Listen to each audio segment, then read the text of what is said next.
भजन 31 1 से लेकर 5 पद तक पढ़ेंगे। ए यहोवा, मेरा भरोसा तुझ पर है, मुझे कभी लज्जित न होना पड़े। तू अपने धर्मी होने के कारण मुझे छुड़ा ले। अपना कान मेरी ओर लगाकर तुरंत मुझे छुड़ा ले, क्योंकि तू मेरे लिए चट्टान और मेरा गढ़ है। इसलिए अपने नाम के निमित्त मेरी अगुवाही कर और मुझे आगे ले चल। जो जाल उन्होंने मेरे लिए बिछाया है, उससे तू मुझको छुड़ा ले, क्योंकि तू ही मेरा दृढ़ गढ़ है। मैं अपनी आत्मा को तेरे ही हाथ में सौंप देता हूँ। ए यहोवा, हे सत्यवादी ईश्वर, तूने मुझे मोल लेकर मुक्त किया है। बस, थैंक यू वेरी मच। मेरे अजीजों, दाऊद बादशाह यहाँ पर 1 आयत से लेकर 4 आयत तक खुदावन से दुआ कर रहा है कि तू मेरे जीवन में अपनी सामर्थ का प्रगटीकरण कर। लेकिन 5वें पद में एक चिंता व्यक्त कर रहा है। मैं अपनी आत्मा को तेरे हाथ में सौंपता हूं। मनुष्य यदि सारे जगत को प्राप्त करे और अपनी आत्मा की हानि उठाए तो उसे कोई लाभ नहीं। प्रभु यीशु मसीह ने अपनी देह के दिनों में यह बात हमें समझाई, क्योंकि असल जो है वो आत्मा है, शरीर तो नाशवान है। और हमारी समस्या यह है कि हम जो असल है उसे छोड़कर जो नकली है उस पर मन लगाए हुए हैं, जो नाशवान है उस पर मन लगाए हुए हैं, जो अविनाशी है उस पर मन लगाए हुए हैं, नहीं लगाए हुए हैं। जो अविनाशी है वो हमारी आत्मा है, और अवश्य है कि हम अपनी आत्मा की चिंता करें। क्रूस कलवरी पर हमारे प्रभु यीशु मसीह ने एक कलमा कहा, ऐ खुदावंद, मैं अपनी आत्मा तेरे हाथों में सौंपता हूं। आज हमने अपनी आत्मा को कहां सौंपा हुआ है? किसके हाथों में सौंपा हुआ है? हम किसके हाथ बिके हुए हैं? वो कहता है तूने मुझे मोल लिया। नीचे लाइन में लिखा है कि तूने मुझे, हे सत्यवादी ईश्वर, मुझे तूने मोल लेकर क्या किया है? मुक्त किया। पहले जो है, पहले के जमाने में गुलामों को मोल लिया जाता था और गुलाम बनकर उनको रहना पड़ता था। लेकिन हमारे प्रभु ने हमको मोल लेकर आजाद कर दिया। मोल लेकर क्या कर दिया? आजाद कर दिया।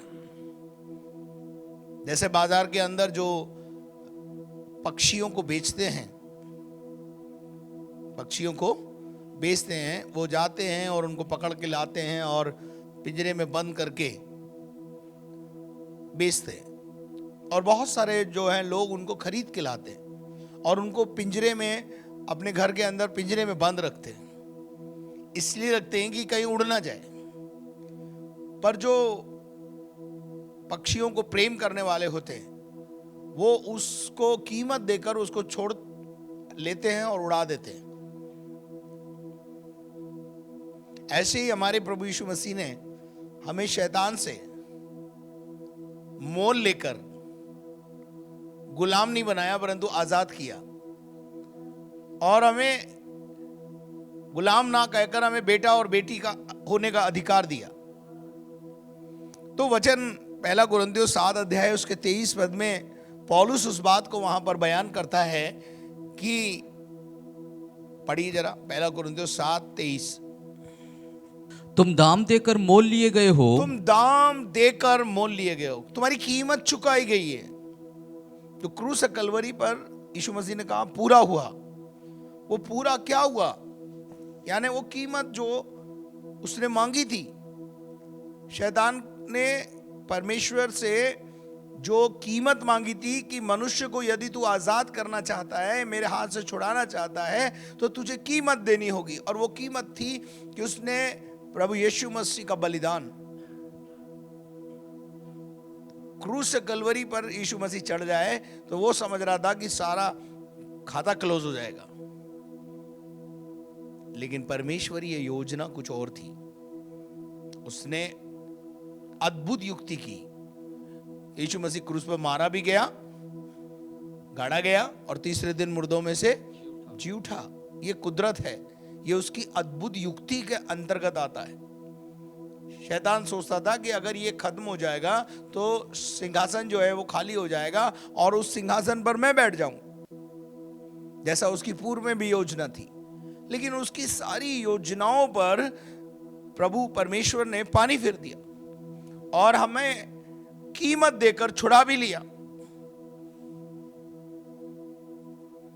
जैसे आप कई बार देखते हैं कि फिल्मों में आप देखते हैं कि किसी व्यक्ति ने किसी बच्चे को किडनैप कर लिया और फिर फिरौती मांगी, और फिर फिरौती मांगने के बाद जो है फिरौती भी दी जाती है और बच्चे को छुड़ाया भी जाता है और फिरौती की रकम को भी वापस ले लिया जाता है और शायद उनको किडनैपर्स को पकड़कर अरेस्ट। वो सब अद्भुत एक युक्ति होती है, एक योजना बनाई जाती है, उसका अंतर्गत होता है।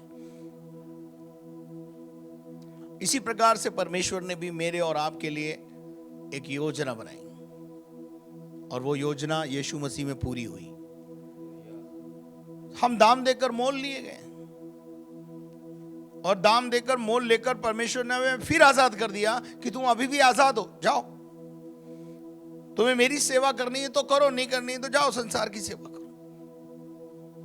और कई लोग ऐसे हैं जो यीशु मसीह के लहू से मोल लेने के बाद, आजाद होने के बाद वापस गुलामी में चले जाते हैं, वापस गलत रास्ते पे चले जाते हैं, वापस संसार में चले जाते हैं, संसार को प्रेम करने लगते हैं। वो भूल जाते हैं कि कितनी बड़ी कीमत मेरे लिए मेरे परमेश्वर ने दी है। पर ऐसे लोग दुनिया में कभी सुख, चैन, शांति, आनंद के साथ नहीं रह पाएंगे, ये ध्यान रखना। और कभी वो आशीषित नहीं होंगे जो कृतज्ञ हैं। कृतज्ञ का मतलब होता है थैंकलेस पर्सन, जो धन्यवाद से भरा हुआ हृदय नहीं रखता, वो दुनिया में कभी भी ब्लेसेड नहीं होगा। इसलिए अपने माँ बाप के प्रति, अपने अगुओं के प्रति, अपने गुरुओं के प्रति, अपने परमेश्वर के प्रति हम हमेशा धन्यवादी बने रहें, क्योंकि धन्यवादी बने रहने से ब्लेसिंग्स का बढ़ना तय होता है। और जब आप थैंकलेस हो जाते हैं तो आपकी घटती होगी, बढ़ती नहीं हो सकती। तो प्रभु का वचन हमें यह कहता है, हमें अपनी आत्मा की चिंता करनी है। पढ़िए परमेश्वर के वचन में से व्यवस्था विवरण 4 अध्याय और उसका 9 पद। ये अत्यंत आवश्यक है, ये अत्यंत आवश्यक है कि तुम अपने विषय में सचेत रहो। तुम अपने विषय में सचेत हो। दूसरों के प्रति जागरूक रहने की जरूरत नहीं है। आप अपने आत्मा के प्रति, अपने प्रति, अपने जीवन के प्रति, अपने परिवार के प्रति सजग रहो। सजग रहने का मतलब होता है सचेत रहो, जागते रहो, सो मत, ऊंघो मत, सुस्त मत बनो। और बेटे, और अपने मन की बड़ी चौकसी करो। किसकी चौकसी करने? मन की, अपने मन की, अपनी आत्मा की, अपने कॉन्शियस की चौकसी करो। चौकसी क्यों करनी पड़ती है? चौकसी करने का सवाल कब आता है? जब चोरी होने के चांसेस बढ़ जाते हैं और कोई बहुमूल्य चीज हमारे पास हो। हमारे पास टूटे फूटे मटके हों उनकी और टूटे फूटे झाड़ू हों उनकी, चौकीदारी कोई नहीं करता, ले जाना। लेकिन अगर हमारे पास कोई कीमती चीज है तो हमें क्या करनी पड़ेगी? हमें चौकसी करनी पड़ेगी, हमें चौकीदारी करनी पड़ेगी, हमें रक्षा के लिए रक्षक ठहराने पड़ेंगे, रक्षा पर खर्च करना पड़ेगा। हमारे पास बहुत सारी कीमती चीजें हैं। सबसे कीमती है हमारा विश्वास।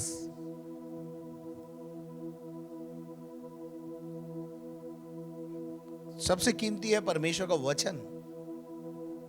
शैतान क्या करता है? वचन को चुराता है वो वचन को अंदर रहने नहीं देता आपके, क्योंकि अगर वचन अंदर रहेगा, बीज अंदर रहेगा, तो पेड़ लगेगा, फल आएगा। इसलिए क्या करता है वो? तुरंत वचन को चुरा लेता है, ताकि ना रहे बांस ना बजे बांसुरी। वचन ही अंदर नहीं रहेगा, बीज ही अंदर नहीं रहेगा, तो क्या पनपेगा और क्या फलवंत होगा? आज हम फलवंत क्यों नहीं है? हम फ्लोरिश क्यों नहीं है? आज हमारे काम क्यों नहीं बन रहे? आज हमारी भलाई हम नहीं देख पा रहे। कारण क्या है? कहीं ना कहीं वचन चुराया जा रहा है। क्योंकि अगर वचन अंदर होता तो निश्चित रूप से आप एक बीज को धरती के गड्ढा खोद के 4 इंच नीचे गाड़ दीजिए, दुनिया की कोई ताकत उसे उगने से नहीं रोक पाएगी। बोलिए, बीज की ताकत बता रहा हूं मैं, बीज की। बोलिए, रुक पाएगी? अगर उसे धरती पर डाल दिया जाए तो चिड़िया चुग जाएगी, लेकिन अगर उसको गड्ढा खोद करके गाड़ दिया जाए, छुपा दिया जाए, उसकी सिक्योरिटी की जाए, उसके ऊपर जानवरों को आना जाना रोक दिया जाए, उसकी सुरक्षा के लिए कुछ उपाय किए जाएं, 4 दिन के बाद वो अंकुरित होगा। इससे पहले कि वो अंकुरित हो, शैतान बीज को क्या कर लेता है? चुरा लेता है। हम परमेश्वर के वचन को भी कथा की तरह सुनते हैं आजकल, परंतु मेरे अजीजों, हम जो वचन सुन रहे हैं वो कथा नहीं है, वो कोई कहानी नहीं है जो किसी ने गढ़ी और हमने सुन ली और सुना दी, आगे पास ऑन कर दी। नहीं, ये जीवित खुदा का जीवित कलाम है, इसमें जिंदगी है, ये बीज है। ये बीज अगर अंदर जाएगा, सुनिए, अंदर जाएगा तो फलवंत हुए बिना नहीं रहेगा। सबसे अधिक अपने मन की रक्षा कर, अपनी आत्मा की रक्षा कर, अपने कॉन्शियस की रक्षा कर। कहीं ऐसा ना हो कि जो जो बातें तुमने अपनी आंखों से देखी, जो बातें तुमने अपनी आंखों से देखी है, उनको भूल जाओ। उनको क्या कर जाओ? भूल जाओ। क्या कर जाओ? उनको भूल जाओ। और वह जीवन भर के लिए तुम्हारे मन से जाती रहे। जीवन भर के लिए तुम्हारे मन से क्या करती जाए? जाती रहे। क्या आप मेरे साथ हैं? जो प्रभु ने तुम्हारे लिए किया है, जो बातें तुमने अपनी आंखों से देखी है, सुनी है, वो जीवन भर तुम्हारे मन में क्या कर बनी रहनी चाहिए। किंतु हम, आगे पढ़ो, किंतु तुम उन्हें अपने बेटों पोतों को सिखाना। क्या करना है? उसको पास ऑन करना है। फिर उसके बाद 15 पद पढ़ दीजिए। इसलिए तुम अपने विषय में बहुत सावधान रहना। अपने विषय में बहुत सावधान रहना। तुम अपने विषय में बहुत सावधान रहना। अपने विषय में सावधान रहो। दूसरों के प्रति सावधान रहने की जरूरत नहीं है, अपनी आत्मा की चिंता करो। और यहां पे एक बहुत अच्छी बात लिखी है कि यह अत्यंत आवश्यक है। अपने विषय में चौकस रहो। और आगे क्या लिखा है? क्योंकि जब यहोवा ने तुमसे होरेब पर्वत पर आग के बीच में से अग्नि में से तुमसे बातें की, तब तुमको कोई रूप न दिखाई पड़ा। तब उसका कोई रूप दिखाई ना पड़ा। क्या कहना चाह रहा है यहां पर लेखक? परमेश्वर निराकार है, उसका कोई आकार नहीं है। पर खुदा का क्या कह रहा है? जब होरेब पर्वत पर खुदा ने हमसे, हमारे बाप दादों से और मूसा से बात की, तो वहां परमेश्वर का कोई शेप नहीं था, कोई मूरत नहीं थी, कोई सूरत नहीं थी। बस एक सामर्थ, एक आवाज वहां पर प्रकट हुई।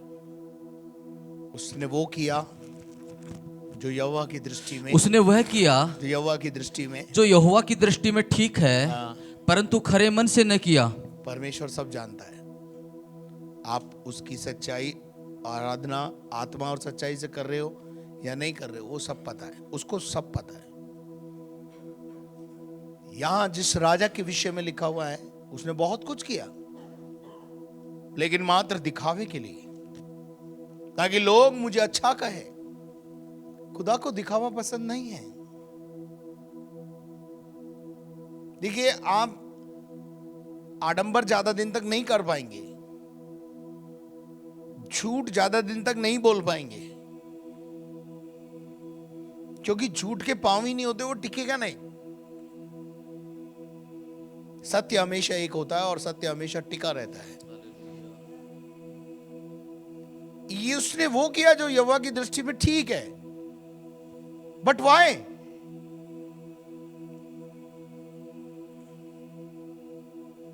हम मनुष्य की दृष्टि में ठीक होकर और मनुष्य की दृष्टि में अच्छा दिखना चाहते हैं, इसलिए सो मेनी थिंग्स, हम बहुत सारे काम करते हैं। लोग हमारा आदर करें उसलिए, लोग हमें अच्छा कहें इसलिए। जो लोग ऐसा करते हैं, प्रभु उनके मन को जानता है। उसने क्या किया? मन से नहीं किया। कैसे करना चाहिए था? आज हम जो कुछ भी करें यहां आकर, सब मन से करें। कैसे करना है? मन से करना है। अपनी आत्मा की रक्षा करो भाई। किसी बात की रक्षा करो या ना करो, परंतु अपनी आत्मा की रक्षा करो, क्योंकि आत्मा ही असल है। अगर आत्मा ही नरक में चली गई, आत्मा ही बर्बाद हो गई, तो क्या फायदा हुआ? इसीलिए प्रभु यीशु मसीह ने कहा, मनुष्य यदि सारे जगत को प्राप्त कर ले, सारी दुनिया की प्रॉपर्टी अपने कब्जे में कर ले, पर नरक चला जाए तो क्या फायदा है? इसलिए बेहतर है कि हम अपनी आत्मा की रक्षा करें। आज के लिए इतना काफी है कि हम अपनी आत्मा की रक्षा करें। बीज चुर ना जाए, चुरा नहीं लिया जाए, उसकी रक्षा करें। बीज परमेश्वर का वचन है। दाऊद कहता है, मैंने तेरे वचन को अपने हृदय में रख छोड़ा है, ताकि तेरे विरुद्ध पाप ना हो। जब तक वचन अंदर रहेगा, पाप से बचे रहो।